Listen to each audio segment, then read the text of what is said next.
back to EDH Deck Building. I'm your host, Demo, and this is Moritte of the Frost. So when I did my spoiler review of Moritte, I just thought he was completely busted. And the reason why is because a long time ago, as I have told this story several times now in the last few weeks, I played against the Mistform Ultimus deck. I thought it was a really cool deck. The idea of taking other tribes, you're sort of borrowing from other tribes to improve upon your commander. I just thought that was a great idea. And Moritte is adding green to that, which of course, just the fact that you're going to be playing green in commander makes your deck so much more better. But there's so many fantastic tribes in green that I thought was one of the best parts about it. You know, the fact that he also has all these other abilities. He's a clone effect, right? He's essentially a clever impersonator, right? Where he just comes into play as a copy of whatever. And if he comes in as a copy of a creature, which is, almost assuredly what you're going to be doing, at least with my deck, this is what you're going to be doing. He comes in with +1/+1 counters on him. So with all those abilities, it allows you to go a lot of different directions with this deck. But I still think that the best route to go with this deck is that, again, that Mistform Ultimus, let's borrow from all these other tribes sort of idea, right? I wasn't gonna make this deck because I thought he would be super popular. Haven't really seen a lot of people talking about him. Haven't really seen, I think EDH Rec has all the new commanders on there now, and doesn't have a single deck yet. 0, I think. Maybe 1, I don't know. But he's really not that popular at all, and I'm really surprised because I think he is super good. So what we're going to be doing with this deck is we are going to be doing basically a Voltron strategy. It's not really, we have 0 equipments in this deck and 0 auras in this deck, which is odd for a Voltron deck, but it is sort of that strategy a little bit, and you'll see why. Basically, this is a Lord deck, right? So, you have lords, which are creatures that are going to be giving, boosting a certain tribe or giving benefit to a certain tribe. We're going to be getting all those benefits because our commander belongs to every tribe. So first things first, obviously we don't want to have our commander be the only changeling in the deck. So we put Amoeboid Changeling in here. This guy's great in any deck where you're doing anything like this. He's a changeling himself, and then also he can make another creature into a changeling. So because we have all these different effects, we can point him at another creature and get some of the other benefits that we're getting from our different lords, right? Masked Vandal, this guy was in my top 20 cards of the Kaldheim set. He's fantastic. Even if he wasn't a changeling, I'd probably put him in this deck. He's so good. So good. Exiling an artifact or enchantment. And then he's got the changeling on top of it. Perfect. Moth Dust Changeling, this is just a 1-drop, and we can, give it flying if we want, and it's just going to sit there and gain all the benefits from all the lords. Shapeshare, again, just another changeling, but with a really handy ability. I could just pack this deck full of changelings if I wanted to. I shouldn't say pack, but I could put a lot more. I didn't put that many in. I wanted the ones that at least were useful to us. And this, being able to turn any shapeshifter into a copy of another creature is going to be very useful for us. Mutavault goes without saying. Faceless Haven from the new set. This is going to be great in this deck as well. Again, we are playing, our commander is snow, and we are playing snow lands. There really isn't a whole lot of other things going on with this deck that's snow, though, so that really isn't that relevant. But because we are playing snowlands, we can use Faceless Haven. And then Swarmyard, this is not a changeling, but it is definitely going to benefit from that. Maybe people don't even think of this when they make a deck like this, but regenerate target insect, rat, spider, squirrel. Really doesn't matter. We're just going to be regenerating our commander with this. As you'll see, this deck is all about making our commander untouchable, right? And this is going to be great because if someone happens to cast a board wipe, we'll just regenerate them. I imagine that our commander won't be leaving the battlefield very often once we cast him. So how are we going to do that? The first 2 cards I thought of when I saw Moritte, Lord of the Unreal and Aladamri, Lord of Leaves. Both of these cards, so one of them is going to give our commander +1/+1 and hexproof, and the other one's going to give him Shroud and Forest Walk. Those are all fantastic. By the way, whenever I say give our commander, also that means, the other changelings in the deck. Eladamri helps elves, and we're going to have a lot of other elves in this deck. So it's not just going to be our commander that's benefiting from these abilities. We are going to have other creatures that benefit too. But, for all intents and purposes, it's mostly for our commander. So already we have 2 cards that are going to give our commander Hexproof and or Shroud. He's going to have Forest Walk, and gee, I wonder if anybody plays forests in Commander, right? So he's going to be unblockable. There's going to be a few cards in here that are going to make our Commander unblockable, which is why I'm saying this is sort of a Voltron strategy, because I could just put a bunch of Lords in here, but the Lords that I put in are pumping our Commander and also something else. So they're going to pump him and then give him something else, some other benefit. I'm not just going to put stuff that pumps him, right? I want another benefit, right? I want him to be hard to target or hard to block or something like that. So our commander is going to be very hard to target and remove, and our commander is going to be very hard. He's going to be getting in for damage frequently. Kashi Tribe Elite, this is an interesting one. Legendary snakes you control have Shroud. So obviously our commander is legendary and is also a snake. So this applies. I really wanted to concentrate and put as many effects in here that would make our commander you just couldn't touch him, right? Scion of the Una is another one. It's going to give our fairies, for which I think we only have one, +1/+1 and Shroud, but that's our commander, right? He gets, again, we're giving him the pump. He's getting pumped, and also he's getting Shroud, right? And we're going to have 2 or 3 pump effects at a time. So our commander's going to be pretty big. He's going to be smacking in for 5-6 damage every time. And then of course slivers. Diffusion Sliver, it's just going to make our commander harder to touch, harder to deal with. And while we're talking about slivers, Shifting Sliver, it's going to make our commander unblockable. Gale Rider Sliver. Again, we're giving our commander as much evasion as possible. We have a Zami. Zami will tap herself to draw a card. Our commander can tap to draw a card. Any of our changelings can tap to draw cards. Any of our, we have a few other wizards that can tap to draw cards. I just think this is good card advantage in the deck. Bio-Waste Blob. Now I start getting into some sort of silly ones. I really went deep with this, and Bio-Waste Blob is great. This is from Commander Legends.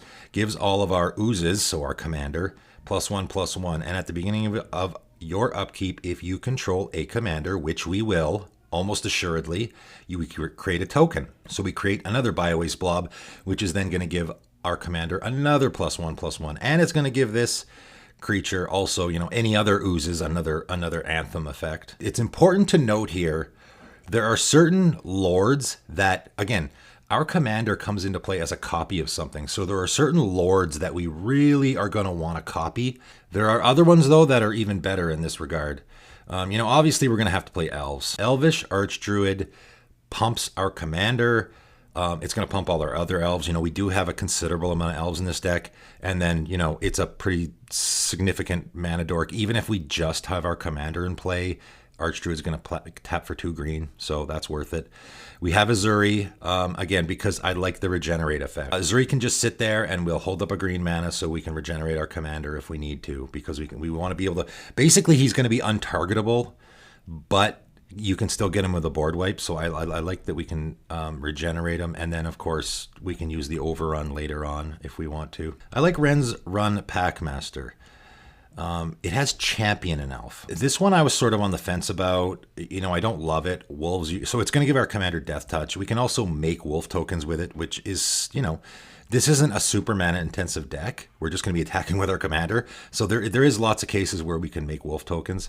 And wolf tokens with Death Touch is great. It's going to keep people from attacking us. And that's something we have to be wary of because we're going to be attacking a lot. So we have to be on defense a little bit too. I like the Champion with an elf though, because we can essentially blink our commander with this, right? Our commander's an elf, so we can cast Ren's Run Packmaster if we want to get our commander off the table and then bring him back into play as a copy of something else, right? So say we copied something earlier in the game and we're not really loving that, we can cast Ren's Run Packmaster and essentially sort of blink him. He'll come into play as something else. Great Bow Doyen. This is a great one. Archers. Yeah, if you ever want to make a tribal archer deck, this is the one card that is is is going to help you out. Other archers you control get +1/+1. So again, we have that anthem effect, but I really like this ability. Whenever an archer you control deals damage to a creature, that creature deals that much damage to that creature's controller. So this is basically if our commander is not unblockable, if they can just chump block it. Now chump blocking it is pointless, right? Because now if they want to throw a creature in the way,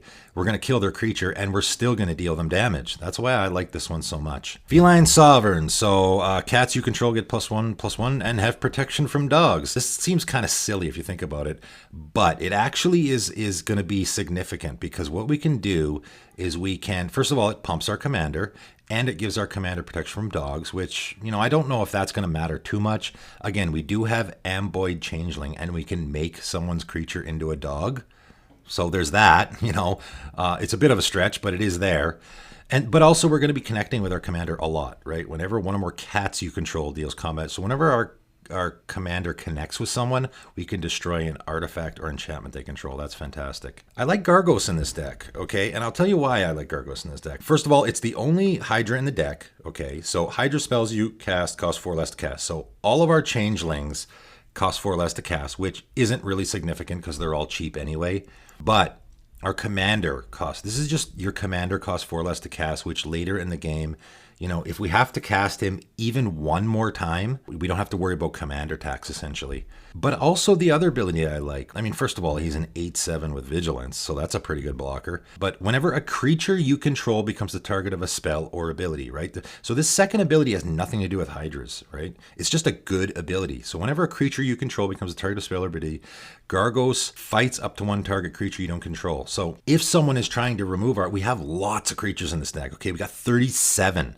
This is a very creature-heavy deck, and yes, we do have Guardian Project in this deck, obviously. But Gargos is going to sit there, and he's just going to prevent any of our creatures, right? We want to protect our commander, but we also really want to protect a lot of our other creatures at the same time, right? We don't want, if everyone just keeps picking off our lords, then that's not really going to help us either. So this just prevents people from picking off our creatures, and I like that a lot. Master of the Pearl Trident. Now, obviously, the best tribe in blue is Merfolk, and the best tribe in green is Elves. You could just go Elves and Merfolk and easily fill this deck up.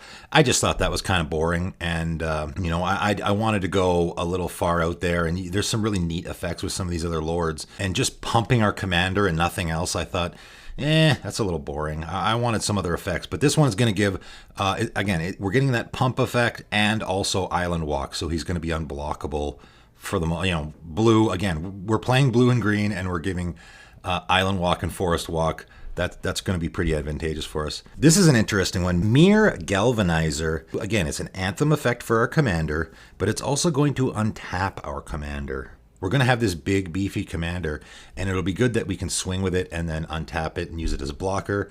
Or, if we really want to go crazy, we can copy the Mere Galvanizer with our Moritte, right? And then they can untap each other. And then also, you know, if you want to go to Magic Christmas Land here, you could have your Zamian play, and what you can do is have another changeling and basically just keep untapping that changeling and then tapping it to draw a card. You know, essentially what happens is for every 1 mana you have, you're going to draw a card. I also have Mere Reservoir in here. You know, again, add 2 to your mana pool, spend this only to cast Mere spells. So we're going to use this to cast our commander. Also, though, return target Mere card from your graveyard to your hand.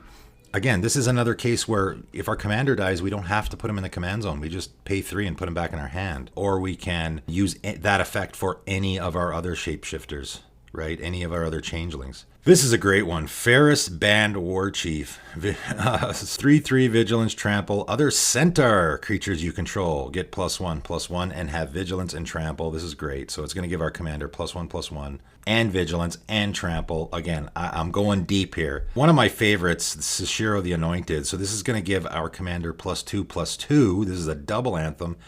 And then also when he connects, which he will be all the time, we get to draw a card. So that's fantastic. We also do have a couple other snakes in the deck.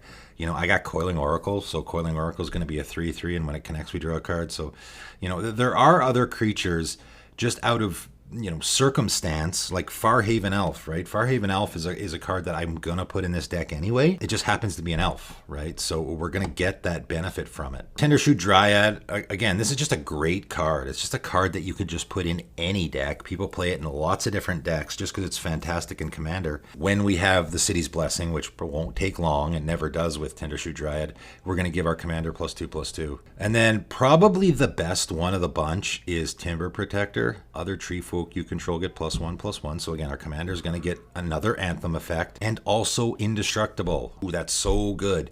But here's the best part.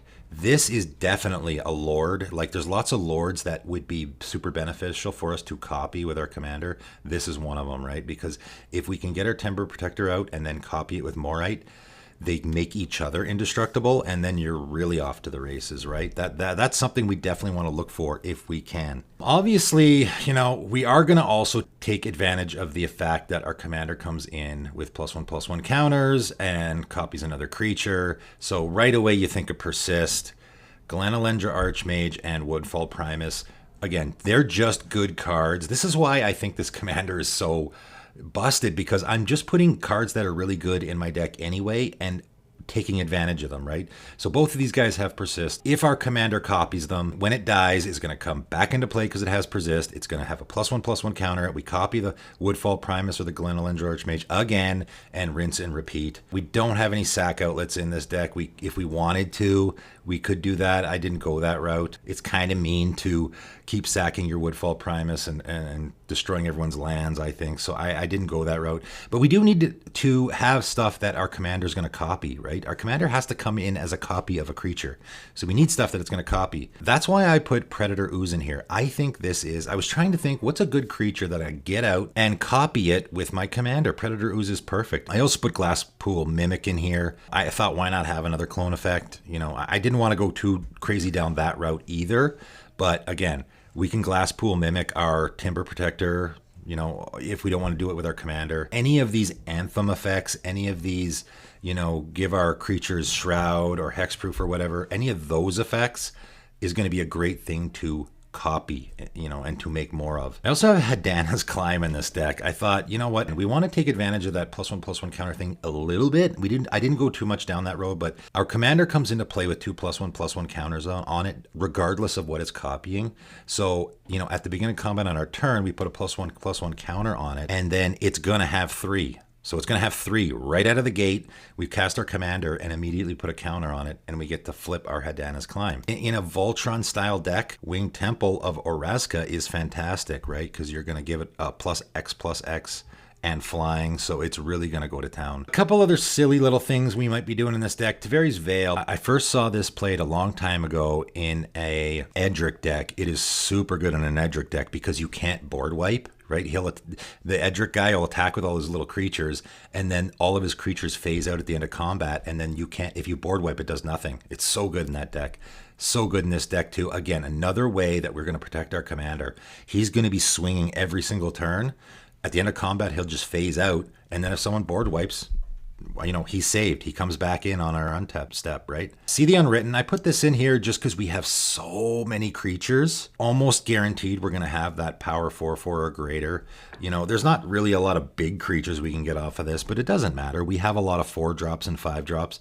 We're guaranteed to get 2 off of this. 8 cards from the top of our library. We're guaranteed we're going to get 2 creatures in play off of this. So that's definitely worth it. And then I just have Green Sun Zenith. I have Court of Calling. We do have a lot of specific targets that we want.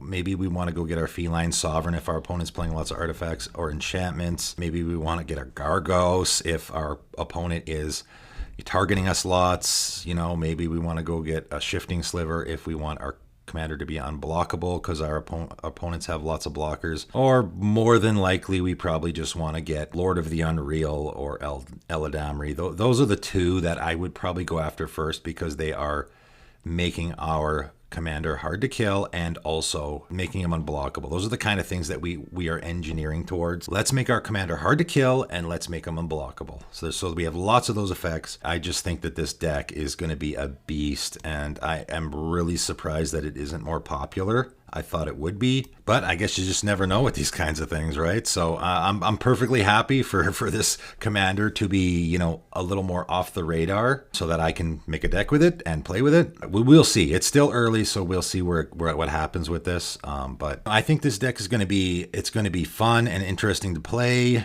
But at the same time, it's going to be, you know, it's going to be able to hang there with the big dogs, and you're going to be able to play against some powerful decks and still do well. So I think this is a deck that people are definitely should give it a shot. That's it for today. Thanks for tuning in.